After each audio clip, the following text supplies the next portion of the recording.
अस्सलामुअलैकुम to everyone, welcome back to my channel. कैसी है मेरी प्यारी सी यूट्यूब फैमिली। तो आज की वीडियो जो है वो मामू की बारात के रिलेटेड है। तो वही बात आ जाती है कि मैंने कोई हाई क्लास कैप्चरिंग नहीं की, बस थोड़ी थोड़ी। और इस टाइम मेरी मामा कर रही थी ये जो रस्म हो रही थी सहरा बंदी की। उसके पीछे वजह ये है कि मैं अभी तक तैयार ही नहीं हुई थी। तो मामा कह रही थी कि रस्म है, मैं जा रही हूँ, आप इतनी देर में तैयार हो लो। फिर मैं तैयार हो रही, जब तक मैं तैयार हो चुकी थी तब तक रस्म जो है वो ख़त्म हो गई थी। और उसके बाद क्या हुआ, यहाँ पे एक सीन क्रिएट हो गया था कि हम लोग अपनी गाड़ी में थे और बारात जो है वो पीछे रह गई थी। मतलब दो रास्ते इस गांव को जाने के लिए, तो हम लोग दूसरे रास्ते से निकल गए थे और वो लोग पहले रास्ते से। मतलब फिर भी एट द एंड हम लोग मिल ही गए थे, मतलब यानी कि हमारा मीटअप हो गया था, फिर हम लोग इकट्ठे हो गए थे।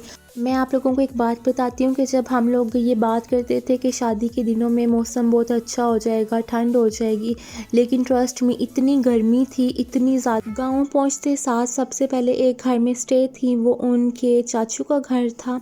वहाँ पे उन्होंने पानी पिलाना था, मतलब वो एक रस्म ही कह लो आप लोग, या फॉर्मेलिटी है, पता नहीं क्या है।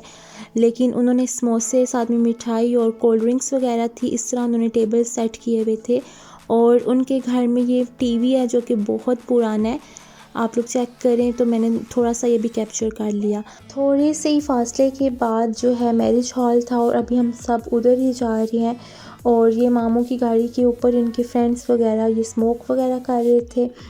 तो मैं तो पूरे गांव में पहले भी जब आई थी मिट्टी के घर ढूंढती रही, लेकिन मुझे कोई भी मिट्टी का घर नज़र नहीं आया था, पता नहीं क्यों। मुझे बहुत ज़्यादा शौक़ है मिट्टी का, आप लोग यकीन नहीं करेंगे, सही भी। और ये मैरिज हॉल था, काफ़ी अच्छा इंतज़ाम किया हुआ था।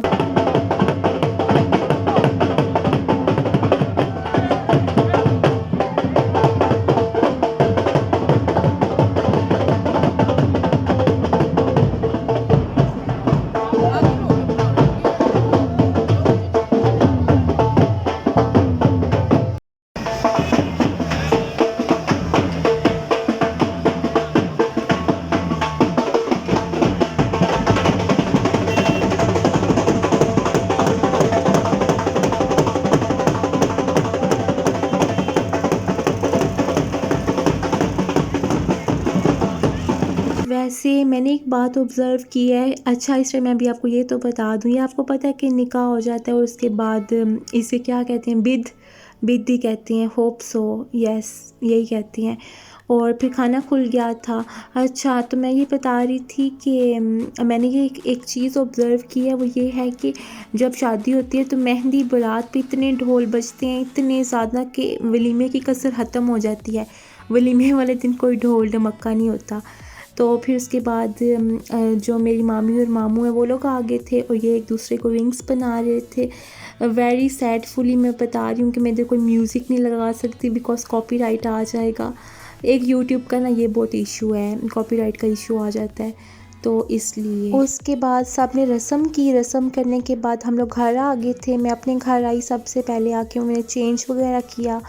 फिर मुझे मेरी खाला कह रही थी और मामू ने भी कहा कि शूट के लिए ये लोग जा रहे हैं, KFC हमारे घर के पास ही है, तो आप भी चलो साथ में। भी मैंने चेंज कर लिया था, अल्लाह का शुक्र है।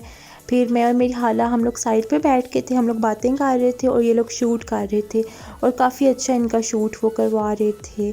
और हम लोग सोच रहे थे कि शादी का खाना खाया हुआ, अगर ना खाया होता तो हम लोग KFC खा लेते, क्योंकि आपको पता है मैं तो आगे ही इस चीज़ की पटी हुई इंसान हूँ। और ये पता नहीं KFC के पास कोई लॉन्ग मैन आया हुआ था और ये अपने करतब करके दिखा रहा था। और ये मैंने सोचा कि आप लोगों को रूम टूर भी दे देती हूँ। तो माशाल्लाह से बहुत प्यारा रूम डेकोरेट हुआ था। फ्रेश फ्लावर्स की इतनी प्यारी खुशबू थी, इतनी ज़्यादा कि किसी भी एयर फ्रेशनर की खुशबू उसके आगे कम पड़ रही थी। और ये मेरी मामी अपने पिलोस लेके आई थी इमोजीज वाले, ऐसे बिल्कुल मेरे पास भी हैं। आप लोग भी दुआ करिएगा कि अल्लाह पाक इनके नसीब अच्छे करे और आपस में इत्तेफाक दे, आमीन सुम आमीन। तो मैंने सोचा कि आज आप लोगों को आखिरी दफ़ा लाइटिंग भी दिखा देती हूँ। और ये थी मेरी आज की वीडियो, होपफुली आपको पसंद आएगी। अल्लाह हाफिज़।